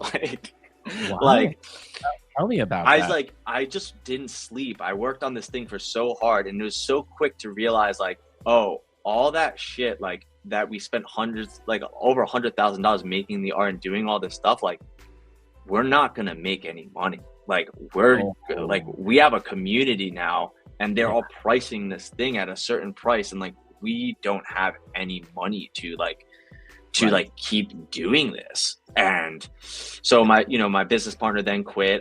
I with the last of the savings from the clothing company, we bought out his percentage. We have 100%, and now I'm like, me and my brother just every day we're like, all right, like what do we do to keep this shit alive? Like we, you know, we kept doing the clothing brand, using all the money from the clothing brand, funneling it back to the, like, to just keep the community, to try, literally, like we tried hundreds of things, like, and when you don't have attention, like it's impossible to regain attention. So after the mint, like it was just like going down and down no matter what we did. Like I ended up going to like Art Palm Beach, trying to show the art like in a famous like art gallery exhibit, like, Right. and strangely enough, like a lot of the weird shit we did ends up coming back into the circle. Like we ended up meeting the head of the studios of Fred Raider Studios, but that's a whole like different side of the thing of like things we're working on in the future. But Right. So we just like kept going, and then one of the ideas, we were seeing Pudgy Penguins really creating this Instagram and social media, and we're like, yeah, we need to create a real business. Like Web3 isn't coming back. And now I have a community that like I'm accountable for. Like they're expecting me to build shit. Like like we're not going to sell more NFTs or anything like at the time. Like there's nothing to do except build a business around it. So we got to get a real audience. Away your creator royalties, like all of it's going to shit. So we have, I don't know how we haven't broached this subject. Creativity is deeply interesting to me and something I'm a passion. I went to design school at Penn State. Been a designer my whole life. I love art. I love design. That's why I got into it too. I don't know if I told you, but like I call it brand 3.0. I think it's fundamentally changing the way that you can build a community with art, with design, with these principles to build real companies, right? Creativity for you, because what we talk about a lot is, I think people interpret it, creativity and art, as, oh, I know how to draw, I know how to paint. But I think that is a skill to help you be creative. How do you define creativity? Talk to me a little bit about your creativity journey, because I think people don't talk about this enough, and I think one of the ways to make the world a better place is to have more creativity.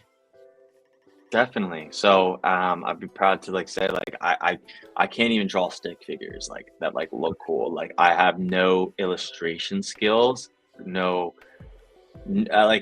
never been good like super visually. Creativity for me, like it's like I think it comes from, to be honest, not to get too spiritual, but it comes from outside. It's like be spiritual, man. Like it's totally cool. I think Rick Rubin, like I share a lot of the similar beliefs with him, but the more you open your mind and you're open-minded, and open-minded means like self-critical too. Like I'm extremely self-critical of my own work, and I'm trying to improve, and I'm just digesting other people's art. I'm looking at my own art from different lenses. I am constantly wondering like, oh, like what would make this better? And it starts to, like, my creativity increases the more I use it. It's like a well, like it starts as a pinhole. Like you just got to find that first thing. And then the more that the universe, God, yourself, like starts to like explore your creativity, the more the universe grants you these information of inspiration and beam. Like the more you allow this apparatus to open up, the more that you're kind of fed these ideas. And like some of these ideas we get, I get, is like, I'm like, where did that come from? And it's I'm like, yeah, maybe I saw this, I witnessed this, but it's like it feels like it's from somewhere else, and like it's being granted to me because I am utilizing it. Like the universe wants to give you things that you're like, he wants to give it to the right person. Like Rick Rubin says this things like, if you have a great idea and you don't use it, the universe gives that same exact idea to someone else. That's why you see your idea and someone else does it. Like it wasn't your idea, it was time for that idea. And the way that like the universe gives me more creativity is that like I made a deal with the universe that I would be the best vessel possible for this philosophy and this idea and this movement. I didn't create the idea of sheep. People have been calling each other sheep since the beginning of time. It's in the Bible. Like it is one of the most widely used terms ever.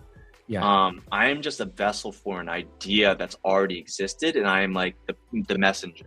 And I need to do things to prove that I am worthy of being the messenger, whether it's like, and that's, whether it's like being the best version of myself, but also like if the universe gives me an idea, like they know that I'm gonna make it happen. So like that's how they continue to give me the ideas. That sounds really weird, but like that's kind of how I'm seeing it lately.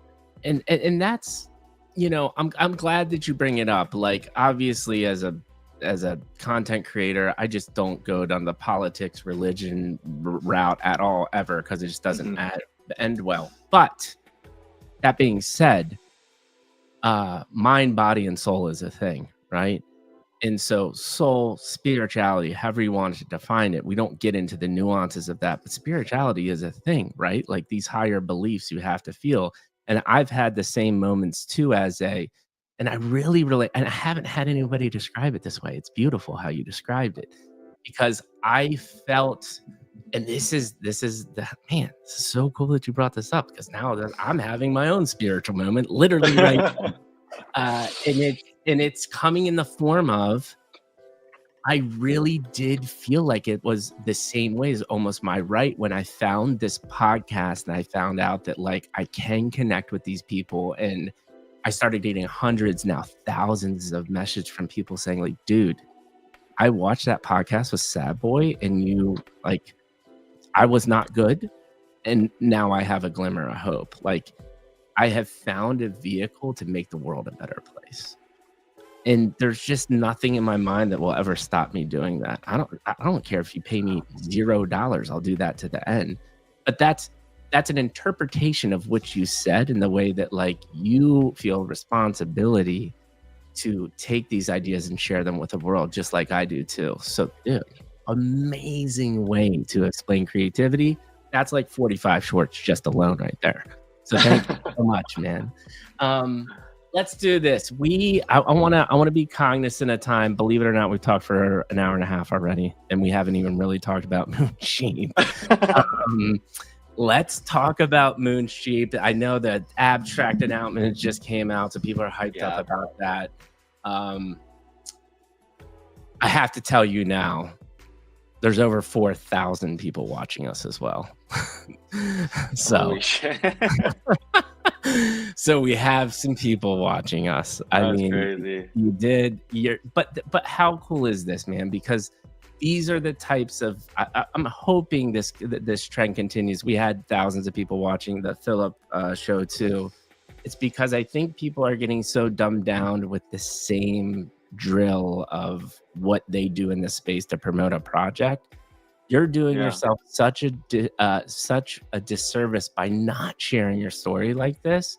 There are hundreds of people in this chat saying like, thank you so much, Sadboy. Like, I'm sure there's people joining Discord right now, because this is the shit that matters, man. It's not how much money you can make on a mint. It's like you have a mission-driven thing, and you need to share that with the world. You have a gift, man. You obviously have a gift, and you're doing it right. So let's get into that. I want to recap, because you've kind of sprinkled it throughout the conversation. 2 minutes or less. What is Sadboy trying to do? Moonsheep trying to do? Give us your mission.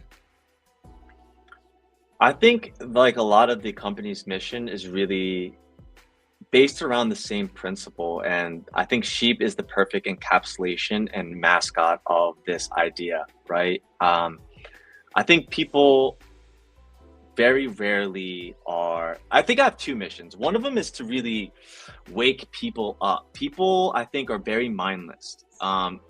Everything around us, the world, phones, what you see on Twitter, everything is trying to distract us, take our attention.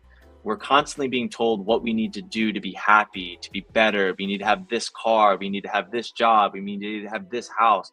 They're all trying to, school is even programmed to all just make us follow this really set path, that this is the way life needs to be lived. And to me, it's like, I've always around me, like just been aware that I feel like we're all sheep, that we're all mindless, we're all being unaware, we're all just like following this one path. Like, oh, this project is hype. Like everybody, like let's like hype up this project. Oh no, now Trump.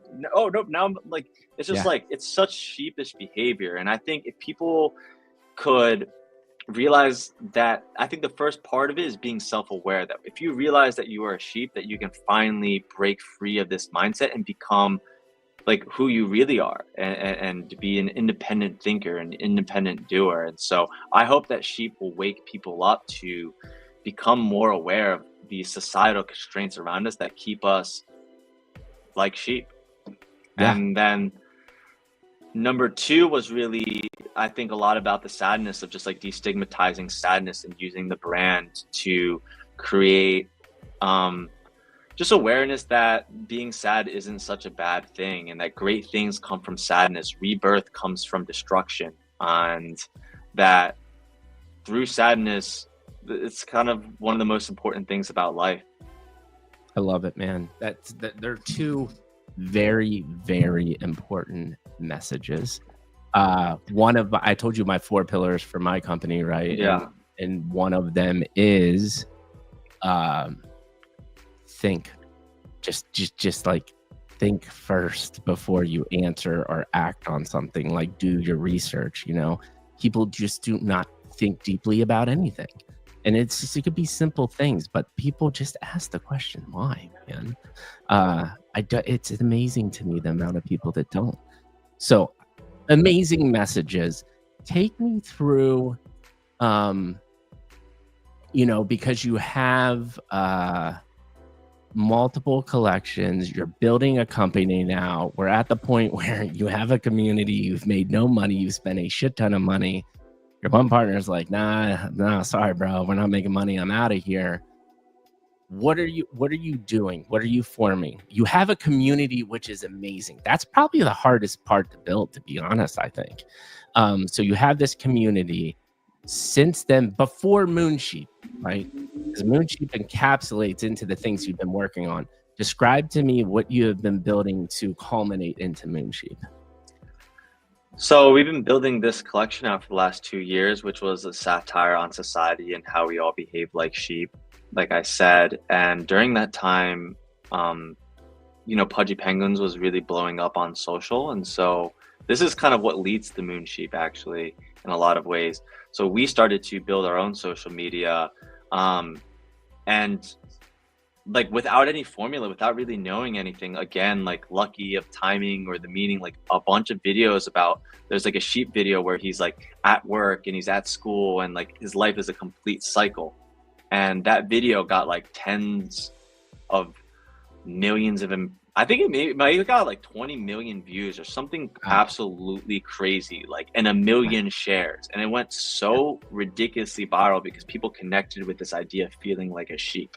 Yeah. And it immediately blew our Instagram from like 2,000 followers to 200,000 followers. Like it was pretty immediate gut reaction from the world. Like were just like comments of people really relating to it. And that's when the brand, like I really realized like the sheep thing can resonate outside of Web3. Not only could be this Web3 brand, but there's something I can create outside of it. And so that actually, I don't know the exact story from Luca's side, but I think he found the video on Instagram that went viral, found our Twitter, found my personal Twitter. Of course, I know who he is.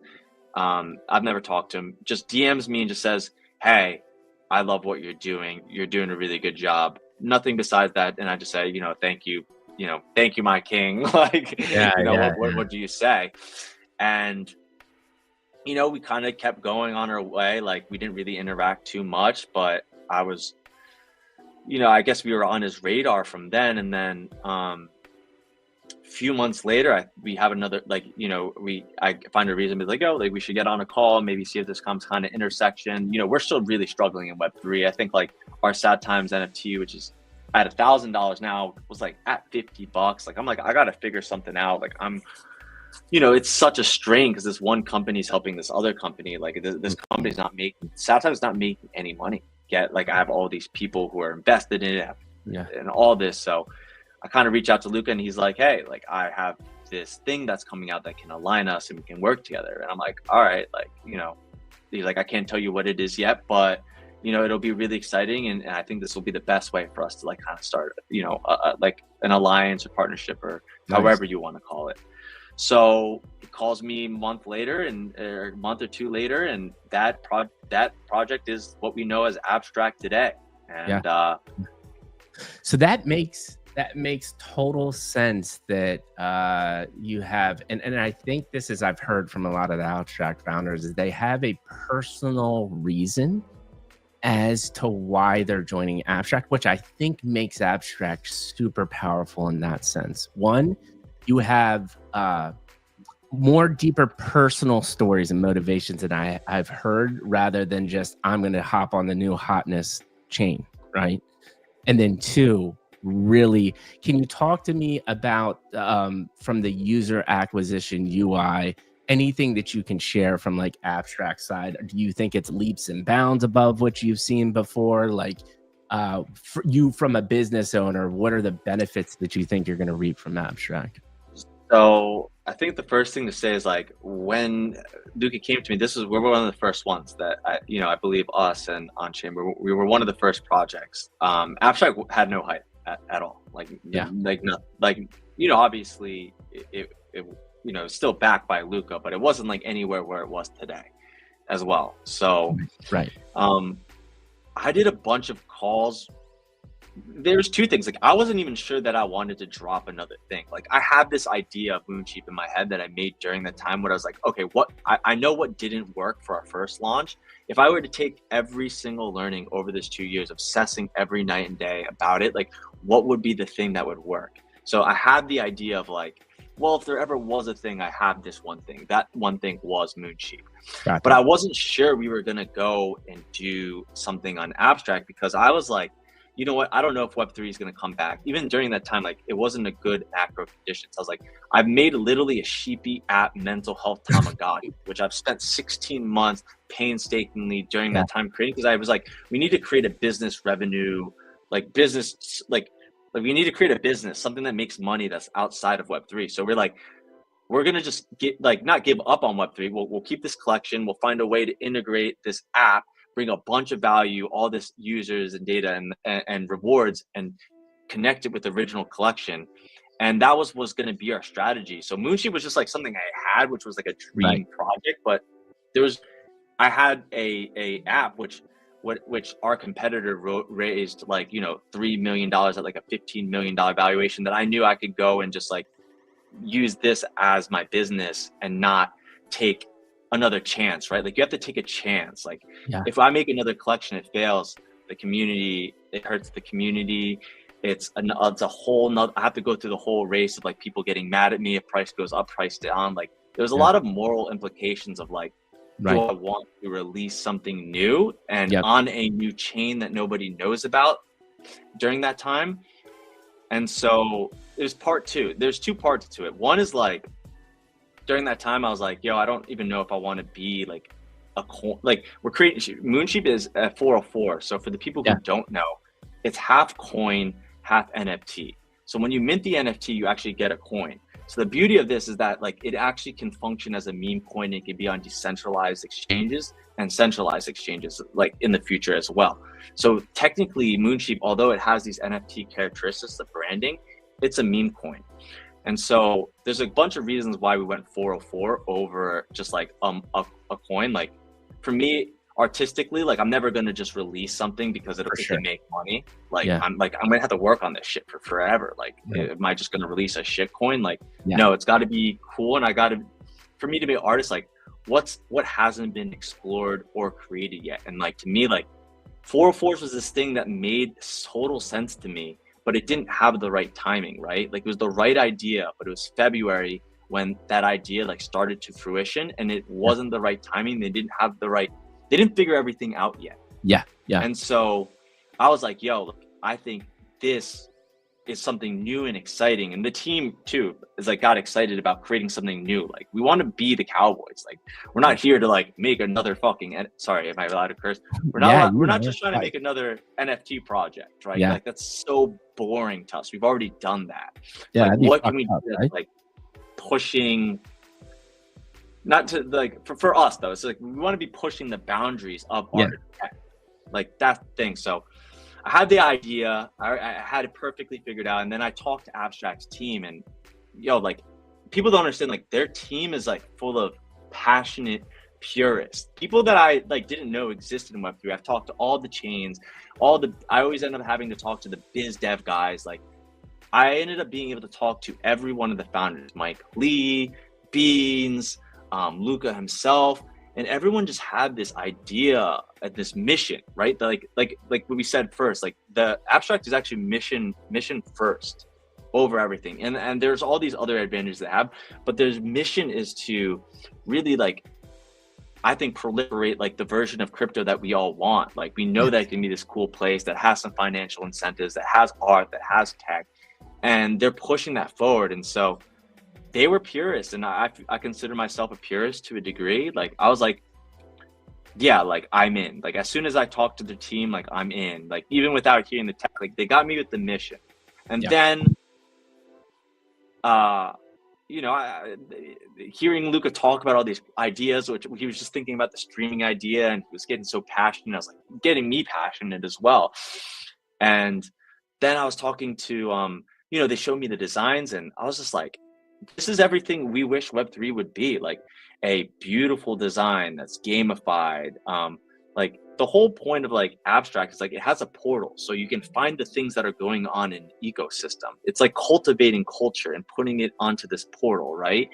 And whenever you want to figure out alpha or figure something out, you have to like follow obscure Twitters, Reddits, YouTube. Like there's no central source of like what's going on in the ecosystem. So one of their first like things that they're really pushing is like that idea of a portal, which is it's so obvious, yet like how has no one done that? Like a portal where like the ecosystem lives, where you can find out what's going good.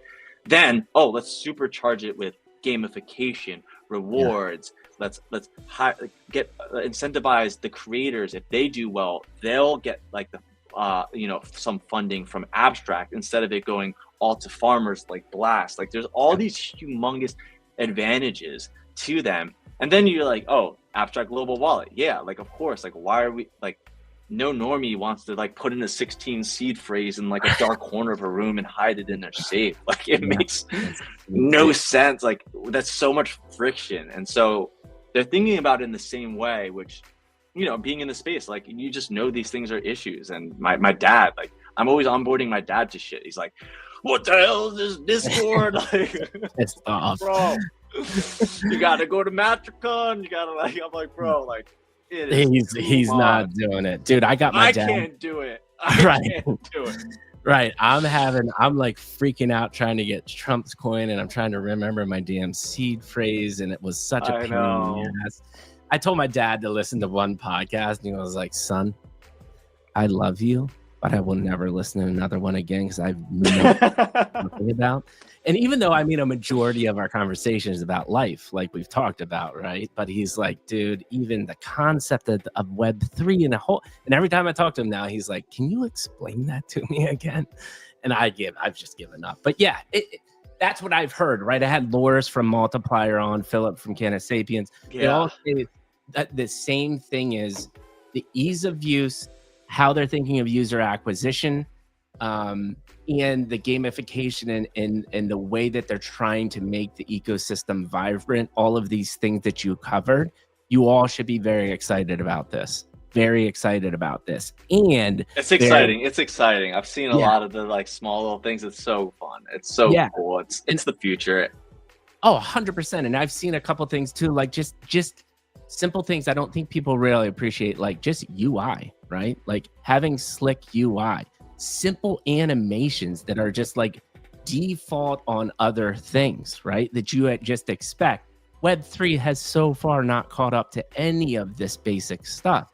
And we're really just seeing the evolution of Angel Fire websites way back in the day in the 2000s and how things just started evolving. That's happening in Web3 right now.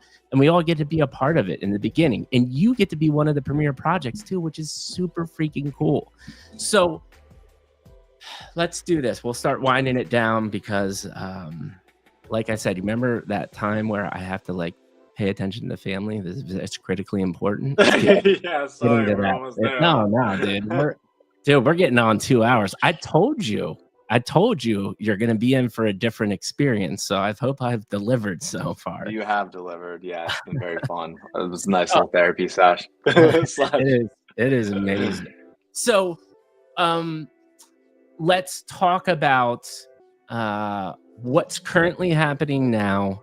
Um can you talk about, I know you have a white paper and out everything, anything that you can divulge about, yes, 404 token, it's a meme coin, it's an NFT, anything about how you plan on utilizing this, how it wraps into your ecosystem, or you can't share any of that, that's totally fine, but anything you can divulge currently what's happening.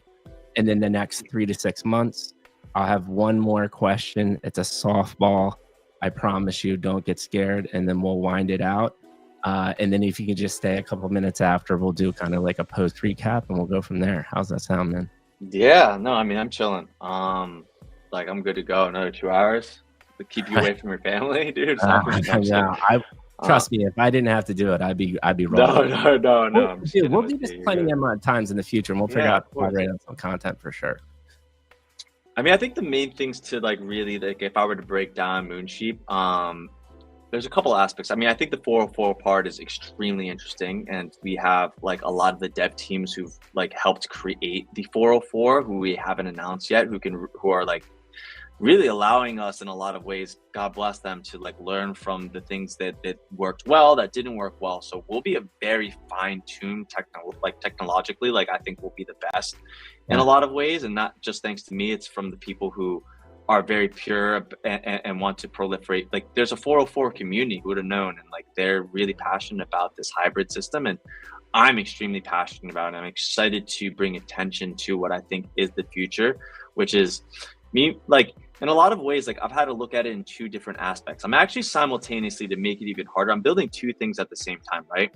I have to build this NFT brand. I have to build, if I like to say is like pudgy penguins, like I'm building like another pudgy penguins, like this Moonsheep, this completely decentralized intellectual property that is cute and that is really good for consumers, right? Like I think everyone would agree, like the Moonsheep is very, very cute and it resonates, and it has a lot of these ideas of decentralization baked in. That's why all the pictures we do are of other communities, because the most beautiful thing about like Web3 IP is the fact that they can all connect together in this one cohesive world without like copyright predictions, right? So like, who's going to be the first one to create a television show that that incorporates all the IPs? A couple people have done it, but I think we can still add on to that and be one of the first. So we have this whole huge idea for the brand that is Moonsheep, which is the NFT brand. There's going to be aspects of gamification similar to, like, I've already said too much. There'll be a lot of fun things that'll be happening after post mint, because we've already learned and realized that after the mint, there's nothing to do. Like, and that gets boring. And so you just go to the next project. How do I make it consistently and fun, exciting? And I've already, if you read the lore, you'll already know what's going to be after the mint. It's going to have to do something with finding the lost Moonsheep. Well, like, why do we keep saying that? Well, you will find out after the mint. So after the mint is where a lot of the fun will happen. It doesn't stop after you mint, your rarity and you do this. Like, there'll be other aspects, and we will encourage you, because what's really, really cool is that's a two-tiered system. So it's an NFT. So we can bake in more rewards to people who have the NFT than they do have the tokens, because we don't want them, because they're like two separate ecosystems. So the Lost Moonsheep can help find Lost Moonsheep, but the tokens, we want to make it simple, right? So that's the second part of the community. The second part of the community is that I need to build the token community. What makes a good meme coin? What has made the greatest meme coins of all time? Like, why are those the greats? What do they do? Actually, the greatest meme coins, people don't really think about it. They are movements. They're thoughts, their philosophies, their ideas. Yeah. Peanut isn't a squirrel. Peanut is American freedom and government overreach and like the rejection against that. Yeah. What is sheep? Now, the beauty is that sheep is, and why I think we have an advantage over the other 4/4 is, like, we understand the mimetic nature, and the principle is that we actually were born from a mimetic nature, from the idea of sheep. What is the value of the idea of sheep? Now Right. that is this intangible thing that can be worth, who knows what enormous strengths, but no one's ever captured the value of the energetic component of that idea and that word. And so Sheep, I think, is bigger than just a coin. It's an idea, it's a belief, and it's a movement, and one that I want to use in a positive way. I mean, Yeah, one of the dude. main things of, Dude, it's incredible. I'm gonna have to link you up with another project I'm working, strategic kind of advising with. Imagine combining this with AI too, right? So your AI agent is actually part of this Moonsheep ecosystem, but then released with other humans and AI agents in its own alternate reality game. Like, dude, the limits are like the possibilities are endless. The fact that you have a token attached to it is a way to incentivize people to continue to interact as well. Like, I love that you've said this because you're one of the very few, because I have seen this since 2021. 2021, unfortunately, I say this all the time, no offense to younger people, but it was a lot of 19, 20-year-olds. I had to start somewhere, right? So I had to get people on the podcast, and they were just trying to make a bag. Now, this time around, people understand the importance of community and making a business. So that is the emphasis on a lot of founders that are coming, are really good entrepreneurs. They have an idea for a business, but they don't know yet if it's going to work or not, right? I mean, these are all startups, let's be honest. What you are really honing on, which I think is important as you work on the business side and the background, is you have to keep people engaged. And the only way that you can do that is utilizing your community as an asset and getting them continually excited about what you do. Because absolutely 99% of these things, and this will happen to a lot of these, even flagship abstract projects, they're going to mint and game over. You're moving on to the next, right? So the fact that you're deeply thinking about that is fantastic. And I would also say to everybody listening that is thinking about abstract projects, this is other than you're an amazing human and you've thought about this a lot and you've shared a really cool story and you're somebody that I believe in. By the way, there's been multiple people that said your skin is beautiful, your skincare regimen, whatever that may be. Ice baths. Or you just have naturally beautiful skin. Ice baths, I guess, is the key, everybody. You need to hear this.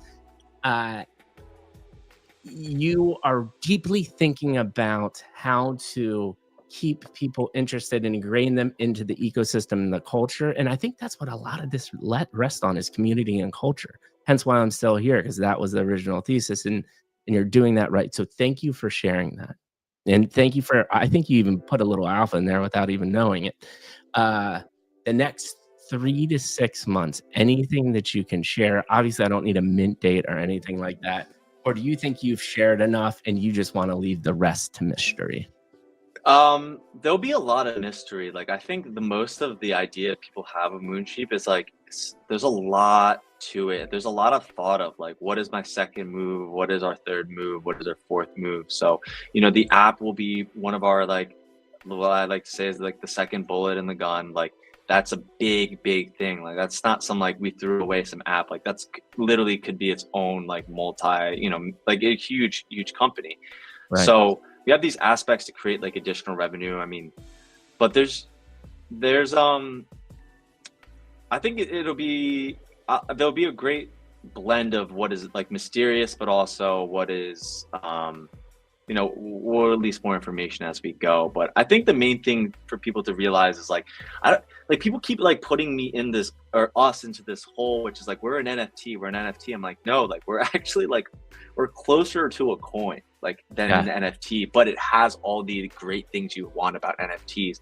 But we're actually like this tokenized idea. And so the marketing campaigns of how we bring people in is like really centered around mostly the coin and this idea of sheep and this thought that can be translated much easier. And then now I have an army of people who are incentivized, like a decentralized, incentivized army who can help proliferate the message and this idea that can grow, which is this insane idea and thing.